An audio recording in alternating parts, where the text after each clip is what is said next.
Secondary break. It's a good day. I'm Graham Bunn, former D1 point guard, and I got my two guard back, man. He's been on injured reserve for a little bit. We got the starting lineup back intact, and we survived a show without you, but we're glad to see you, man. How you doing? Carolina wins today. That had to be some nice medicine for whatever ails you. Just checking in. Yeah, it's good to be back. It's good to be back. Yeah, it was fun today. That's a tough game to watch, but we don't beat those guys up in Charlottesville very often. How long has it been? 12 years or something like that? Yeah, 2012. 2012 was the last time we won, and Hubert's never beat them on any court, I don't think. Yeah, so yeah, big win. Happy with the outcome. Obviously, watching the Duke loss to Wake leading up to the game was great. Gives us a game separation in the ACC. So good Saturday. Yeah, just to recap, UNC takes down UVA on the road, 54-44. We advance to 13-3 and a one-game lead in the ACC standings. They fall to 11-6. As you mentioned it, Duke lost to Wake Forest at Wake Forest. Tough place to play, so that gives us a one-game lead headed down the stretch. We do have, I think, 3 out of our last 4 at home, but the road game that we do have is we got to go to Duke. So we got some work to do, but today was a massive, massive day as far as how the ACC regular standings and that ACC regular season championship is going to shake out. It's been a great day. I don't know if you caught any of the Houston-Baylor game. I got up early, was like watching everything under the sun. I was just in the best mood ever. All the chips, except I was rooting for Baylor, but Houston is a problem. I want no parts of Houston. But this is a Carolina show, so we're going to bask in the glory of winning, like you said, in Charlottesville. And again, I think this is the longest losing streak against any team in the history of North Carolina basketball. So that's right. Is a snap. Nice to break that. Yeah. They didn't put a 54 on us or whatever we did to Clemson. They racked up double digits. So yeah, nice to get off the snide. Yeah, I mean, there's a few things that we could point to, and I'm gonna let you lead the way. I don't think the box score really is anything to tear apart. I don't think we won the game in the box score. There's some things that I'm a little bit concerned by, when you look back at it. But, you don't see this type of defense and this type of pace very often. Hopefully we don't see it again for the rest of the year. As a fan, it's brutal to watch. As a player, I'm sure you start to get frustrated when you're used to having a high-paced game. Bottom line is we get out of there with a win. What do you think the keys to the game were? And do you have any major concerns after such a big win? If you were to nitpick, you're going to go watch tape, something that you feel like, all right, we got to hem this up before we close down the stretch and get this corrected. So we put ourselves in a position to, maybe hang some banners.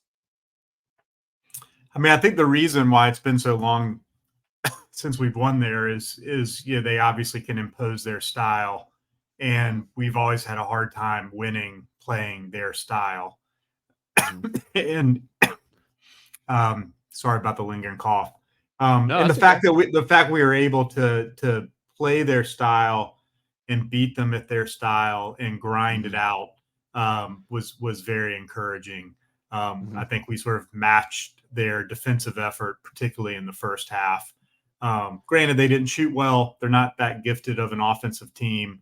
But, if you watch the game, it's not like we're giving their shooters open looks and open threes, either. And so we are making it hard on them, which is really all you can ask defensively. And so just the fact that we're able to play different styles, and there's been a lot of years we've gone into Charlottesville as probably the number 1 offensive team in the ACC. We can't adjust. We can't play, throttle down. And so if we're not getting – it's not coming easy to us and we're not getting easy transition baskets, the guys get frustrated, can't concentrate on the defensive end. We lose the game. And that's been going on for over a decade.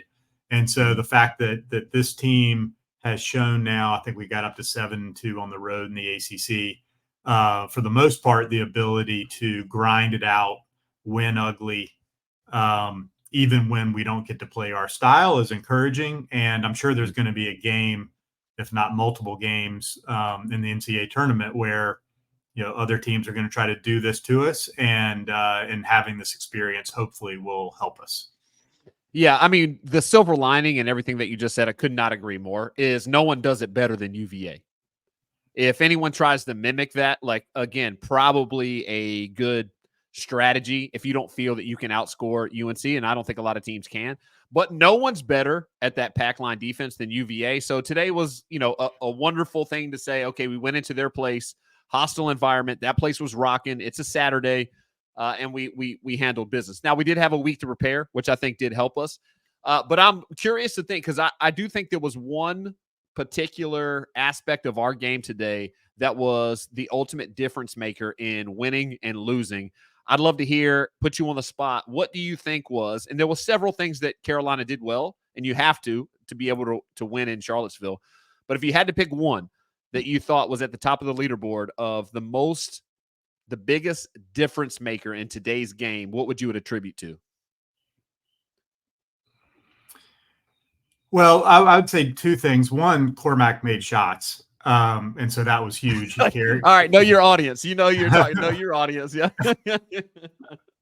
and obviously he carried us in the first half. I think they paid more attention to him in the second half, and for whatever reason he wasn't able to get the same looks. But that was huge. And then we didn't really give them easy points. So, I think they maybe had one run out on defense or two, where they got a steal and got an easy basket. Yeah. And then Washington threw one away. Beekman got his hand on it, breakaway. Yeah, but not many. I think they did have two. Right. And then, they shot 15 free throws. We shot 19. And so you can't foul them and give them easy points. I know they're not a great free throw shooting team, but still, you would rather force them in the flow of action to have to score than get to the free throw line.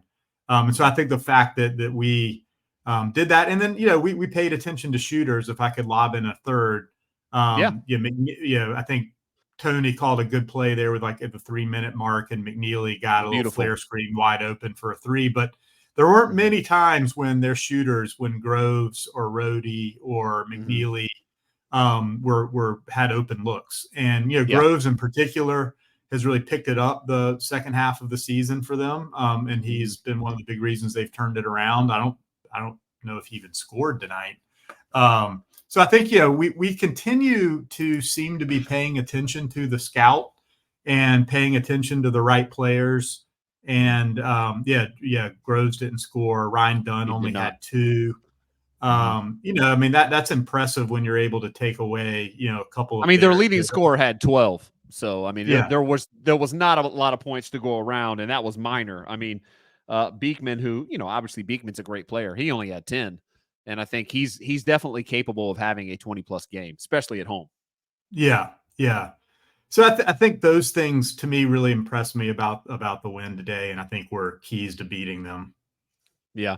For me, I thought it was our energy on the offensive boards. It comes down to the end, and I think, Baycott's going to get an offensive rebound for it, but I thought it sealed the game. It's not easy to get an offensive rebound on your own free throw line, and to seal the game, or, everybody's pinching, everybody's going after the ball. No one's lackadaisical on that free throw, and just to outwork everybody in the paint, to get a touch, to get your hands on it, to have the concentration and not go out of bounds, kick it out, reset the shot clock. I just, there were several times, and Harrison Ingram has done this all year long, tapping it out or keeping the ball alive. Even if he doesn't get it, tipping it, keeping the ball in motion, in play. And I thought that above all ended up sealing the game for us today. And not a lot of that will show up in the box score, but that's how you hang banners. You do things that don't show up. You dive on the floor, you get deflections. You close out hard, and you make a shot a little bit more challenging than it would be if you just didn't close out hard. So I was proud of the guys. I did not enjoy watching that. Like, that is not an enjoyable game for me. And for any UVA fans watching, we are a UVA positive family. Like, you have direct roots to UVA. So we cheer for UVA, but I didn't enjoy today's game. Yeah. That play, it wasn't like that was an offensive rebound. There's like a long rebound or something, and he had to come all the way across the lane, actually went out of bounds, fought his way back inbounds to secure that. So that's just a total hustle play. I agree. We had we had a number of those throughout the day, and for the most part all year we've been doing that. I think we maybe had a couple game stretch where we could complain about effort, but I think particularly in these road wins in the ACC, those possessions matter. And you're right. If we're going to compete for championships down the road, that's going to be the difference. Yeah, quick turnaround now. So we do have Miami at home on Monday, and a 7 p.m. tip Eastern Standard Time. Got a few games left coming down the stretch. Gonna pick your brain about, the seedings now are starting to come out. March is right around the corner. The ACC tournament's looming. We're gonna get a double bye for sure. I would love to win the ACC outright. I know it's probably gonna come down to the last weekend of the year, which you accurately predicted. What are you thinking about our chances? I've started to watch more Purdue games. I've started to try to watch Houston every chance I get. I didn't get to see the Creighton UConn game, but paying attention to the national picture as we get closer to March is, it's a big deal. How are you feeling about us being on the 2 line? Do you think it matters? Because I do, and this year in particular, that we climb up into the 1 line if anyone falters. Because I do think if anyone does, Arizona, I think right now is on the 1 line. I think they are the biggest question mark of can we leapfrog them if we run the table. I just don't want to be a 2 seed and be anywhere near UConn or Houston right now. Yeah, then I think it's important because I think what the most likely outcome if we don't get that 1 seed in the West would be a 2 in the East with UConn. With UConn, and I think, correct. Yeah, with UConn. And I think that those 3 number 1s are pretty much sewed up. I mean, I guess there's a few weeks left, and so someone could go in a tailspin, but it just seems unlikely that any of those 3, Purdue, UConn, or Houston, will fall off that line. And it seems to be, at least in the Jerry Palm CBS bracketology, he actually put us above Arizona for that last number 1 spot. I think Joe Lenardi still has us as a 2. But it seems to be very, very close right now between us and Arizona. They had a kind of a slip up, I believe, against Washington State this week. Which is ironic. Obviously, Caleb Love is there. It's ironic that it's coming down, and he's had a great year, and I'm happy for him. But just crazy that it comes down to that after he went to Michigan and ends up landing at Arizona, and here we are battling it out for a 1 seed. Yeah, it is interesting. I'm happy for him. I'm glad he's doing well. He's been a huge part of their success. But yeah, I mean, UConn to me is the best team that I've seen all year. That Creighton game was a lot of fun. Creighton played incredibly well, made everything. They had this little small transfer guard who just caught fire in the first half and was throwing them in from everywhere. And Creighton's a legit team. I mean, 1 through 5, I was very impressed with Creighton. So on the road against what I think is probably a Final Four, certainly an Elite 8 caliber team. No crime there. But yeah, so I think that seeding could matter. I mean, I think. We're getting way ahead of ourselves because we wouldn't see them until the Elite 8. And Elite 8 is a great run, but I just don't want. I want no part of that part of the bracket. You know what I mean? Yeah, I agree. I mean, I'd rather be out west and have Arizona the 2 out west than be the 2 in the East with UConn. And you never know. You don't even know if either team gets there. But if you're picking your poison, that's what I would pick. Yeah, for sure. I'm looking at Arizona's schedule. They have Oregon at home, at UCLA, and at USC. They're going to win all those games. So we'll get back to North Carolina. We have Miami at home on Monday, which is nice. And then it looks like I know that we finished with Duke. I think we have NC State at home as well. But I'm gonna put you on the hot seat because for the most part you're doing pretty good with your projections, and I love that. So we have Miami at home, NC State at home, Notre Dame at home. So we've a 3-game homestand, and then we finish up the season at Duke. How you feeling? Give me your predictions. Well, I'd be disappointed if we didn't win those 3 home games. Again, same. So we should and need to. If we do, then we go into Duke at worst with guaranteeing ourselves with a tie for the ACC regular season championship. Selfishly, you'd love to win it outright, and of course, you'd love to win at Duke. So it's not like you want to backdoor your way in. But this is given the win today, and this speaks to how big the win today was against UVA. It puts us in a great position. If we focus and take care of business in these next 3 home games, and then of course it sort of sets us up for that showdown. So Miami, for whatever reason, in the last few weeks, it seems like they've been in a bit of a tailspin. It'd be great to ride the energy of the home crowd, jump on them early, sort of take away any confidence or hope. So I think the first 5-6 minutes of that game will be important. I mean, they lost to Georgia Tech at Georgia Tech. Now we did too, but they get throttled. They lost to Georgia Tech at home. We lost to Tech obviously on the road, but they dropped today's game 80-76 at home. I don't know if I'm going to look up right now if Pack played, because obviously that changes the dynamic. No, he did not play, but we have not. I think the only times that we faltered as a team is when people start patting us on the back. And I just want us to handle success well. This is a game we should win. We have dropped games this season that we should have won. And I'm not talking about the Clemson game. I think Clemson's a really good team. That was a hard-fought battle. You hate losing at home, but Clemson's a good team. The Syracuse and Georgia Tech games, I feel like we should have handled business. It is college basketball, and it is challenging to win on the road. But those are going to loom big. And so I want to make sure that we handle success well coming off of the UVA game. We get back, we watch tape, we get better, and we continue the build momentum into tournament season, because there's going to be time where you can't learn from tape anymore. Season's over. Yeah, and you want a team that smells an opportunity to win an ACC championship, which we've talked about, I think is just a huge deal. Regardless of what happens in the NCAA tournament, you hang a banner. Agreed. And this is in front of this team. They've played incredibly well through the season, except for a couple of slip-ups to get here. And so you just like to see them handle that opportunity well, sprint through the finish. I think that they will. I think we're going to play very well over the next couple of weeks. I've been encouraged by, the refocus on the defensive end, which I think is going to be critical for this team. So I think we're in a good spot. So I'm happy.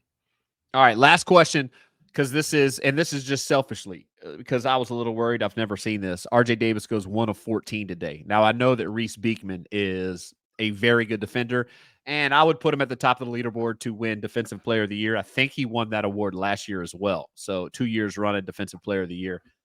There's things that you can do, though, as a coach and a program to get the primary defender off of your scorer. We were not successful in doing that. I don't know if we tried. You and I had exchanged a few messages. I was looking for an on-ball screen switch with McNeely. I know the step-back 3 he hit, the only shot he hit today was on McNeely. He dropped McNeely at one point off of a switch and just missed an open jump shot. But again, he goes 1 for 14. That is a very tough outing. Definitely his worst shooting percentage, maybe as a Tar Heel ever. Are you concerned, worried at all that something's going on, or that his legs are tired? Or, I mean, this is coming off a week off. Yeah, I don't know. We texted about this. It seems like you could get him into pick and rolls and either get him isolated on a big, or, run him off of screens and try to get switches. And then when he gets the better matchup away from Beekman, tell him to just go. Yeah. Aggressive. Yeah. Generally, I would say, I'd be fine with RJ going against any of their secondary defenders. And that's probably about as good of a look as you're going to get against UVA, because they don't give up very much. So I don't understand why that didn't happen more, or why we didn't attack it. I know we were trying to run them off of like double ball screens on that late. I I think it was a blown assignment there in the last 2 minutes where we got a layup from Ingram. Yeah. But what Hubert called coming out of that timeout was a double screen. First RJ, and then they had Cormac running off of the same double screen, sort of double motion there, and then they tried to jump it, and then left Ingram. So yeah, I mean we were trying to do stuff to free him up, obviously, but there's a lot of teams that shoot poorly against them. I don't even really totally understand why. I mean, there's a lot of looks that he got today that he normally makes. And so I just don't know if it's a matter of they make you work so hard for those looks that, when you get them, you're tight, or you rush them, or what happens. But, I think so many teams have that type of performance against UVA and Beekman in particular that I wouldn't make too much of it. Wonderful. But I love it. I love it. But he has not been playing with the same level of efficiency the last couple of weeks as he did going into that. So maybe he does have some tired legs. I don't know, but we are coming off of a week off, so you'd think he would be getting right. Yeah, he'll never say this, and as a former player, I know that this does factor into some players. I'm not going to say all players, but being the front runner for ACC Player of the Year, as you get closer to the end of the season, sometimes I think some of that pressure might mount of like, oh man, I've played so well all year long. I don't want to throw up a goose egg and then lose it at the end of the race, and maybe there's a little bit of additional pressure. And I know Carolina fans, and myself included, don't really care who wins ACC Player of the Year. But when you're a player and you work your whole life, those kind of accolades mean something, and it's important. So I'm hopeful that, hopefully he can put any kind of distractions or postseason awards, first team All-America, which he's been rumored, in the top 5 for. Once the regular season ends, I'm hoping there'll be a little bit of pressure release of like, okay, whatever that's going to be, it's going to be. That's done. I've done that work. And if I get it, amazing. But now I don't have to worry about, am I costing myself from a bad performance? And he can just be free and focus on playing well and moving forward. You know what I mean? Yeah, I agree. And I think the other players need to take advantage of what he's giving them, which is a lot of open looks because he's getting so much attention. And whether that's Baycott getting more one-on-ones or Ingram getting open looks or Cormac getting open looks, they need to take advantage of the fact that he's on the floor with them and the floor is getting tilted to him, every game.